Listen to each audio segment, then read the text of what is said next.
السلام علیکم ورحمۃ اللہ دوست اور ماما. وعلیکم السلام ورحمۃ اللہ دوست اور Shahnawaz. Welcome to our channel Bisha.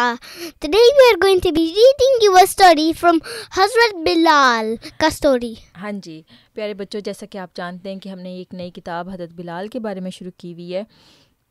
ہمیں امید ہے کہ آپ نے اس کی پریویس ویڈیوز دیکھ لی ہوں گی. اور شاہنواز آج ماما اس کا جو پارٹ پڑھیں گی اس کا ٹائٹل ہے بتوں کے سائے میں. تو دیکھتے ہیں کہ اس کے اندر کیا ہے. بسم اللہ الرحمن الرحیم. حضرت صلی اللہ علیہ وآلہ وسلم اپنی نبوت کا اعلان فرما چکے تھے، یعنی کہ حضور صلی اللہ علیہ وآلہ وسلم نے لوگوں کو بتا دیا ہوا تھا تب کہ میں نبی ہوں لوگوں، اور اللہ تعالیٰ نے مجھے بھیجا. اور مخالفت کی آندھیاں چلنے لگی. مخالفت کہتے ہیں کہ لوگ ان کے اگینسٹ ہو گئے، اور کعبہ میں بتوں کے ہجوم تھے. ہجوم کیا ہوتا ہے؟ Worship؟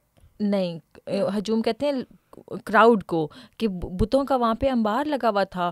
اور 360 تھے یا 365 365 آئیڈلز وہاں پر خانہ کعبہ میں اس وقت پڑے ہوئے تھے جب حضور صلی اللہ علیہ وآلہ وسلم نے اپنی نبوت کا اعلان کیا تھا. That the biggest what's it called? بت idol. The biggest idol, the Hubal was on the roof of the Khana Kaaba. ہاں جی شاہنواز کو یاد ہے.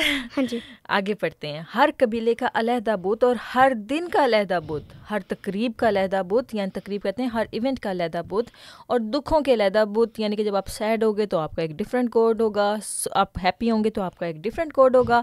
ان میں دیوتا بھی تھے اور دیویاں بھی تھیں، یعنی کہ ان میں فیمیل گوڈس بھی تھے اور میل گوڈس بھی تھے. لات، منات، عزا سب سے محترم دیویاں تھیں. اب ان میں ایک عجیب بات ہوتی تھی کہ جو ان میں جو زیادہ اونچے گوڈز ہوتے تھے وہ ان کی فیمیل گوڈیسز ہوتی تھیں، اور ان کے نام لات، منات اور عزا تھا.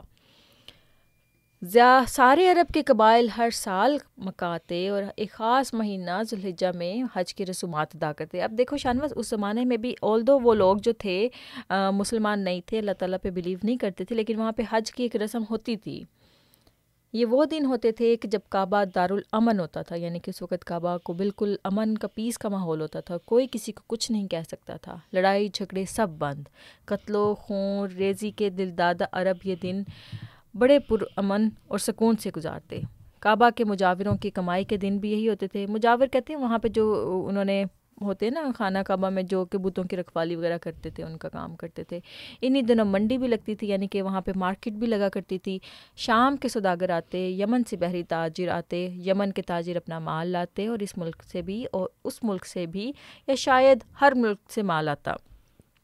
اب دیکھو وہاں پہ صرف اور صرف حج نہیں ہوتا تھا، وہاں پہ لوگوں کے بزنسز بھی ہوتے تھے، اور اس طرح سے ڈفرینٹ کنٹریز کے ساتھ وہاں سے لوگ آتے اور ٹریڈنگ کیا کرتے تھے.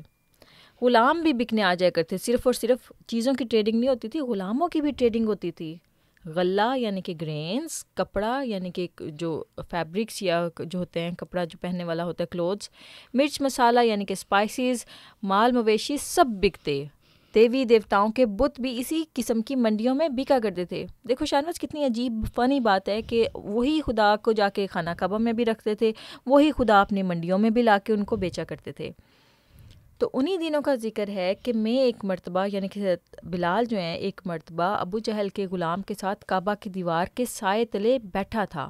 ابو جہل وہاں سے گزرا اور ہنستے ہوئے کہنے لگا، لو میاں یہ ہے جو اللہ میاں سے باتیں بھی کرتا ہے. یعنی کہ ابو جہل نے حضرت بلال کا مذاق اڑایا کہ تمہارے اپنے خدا سے بات کرتے، تم تو ایک گھٹیا غلام ہو.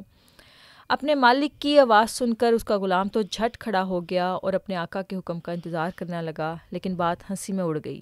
گھٹیا غلام، گھٹیا ماما دوبارہ پڑھتی ہیں. اپنے مالک کی آواز سن کر اس کا غلام تو جھٹ کھڑا ہو گیا اور اپنے مالک کے حکم کا انتظار کرنے لگا، لیکن بات ہنسی میں اڑ گئی. لیکن پانی پر بھی تو چل کر دکھاؤ. یہ آواز میرے آقا امیہ بن خلف کی تھی جو آج جہنم میں پڑا جل رہا ہے. حضرت بلال کا جو اس وقت آقا تھا نا، اس کا نام تھا امیہ بن خلف.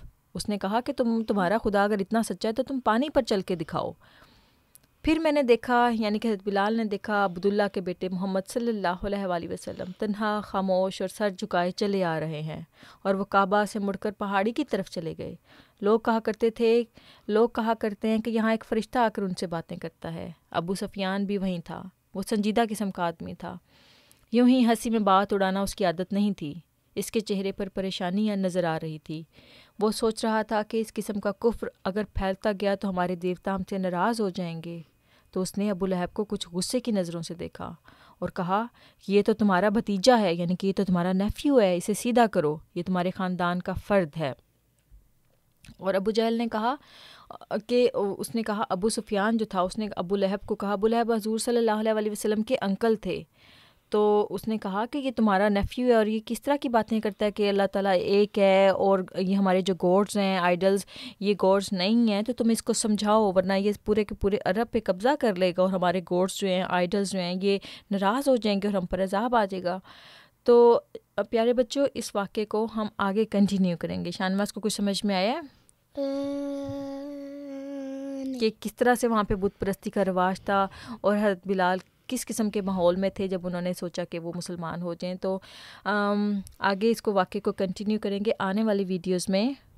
Allah Hafiz, and don't forget to subscribe our channel, leave a like and share our channel to your friends and families. Allah Hafiz. اب دل کے بام و در پہ دیے جلتے جائیں گے، اب دل کے بام و در پہ دیے جلتے جائیں گے، عہد وفا کیا ہے ہم اس کو نبھائیں گے، عہد وفا کیا ہے ہم اس کو نبھائیں گے.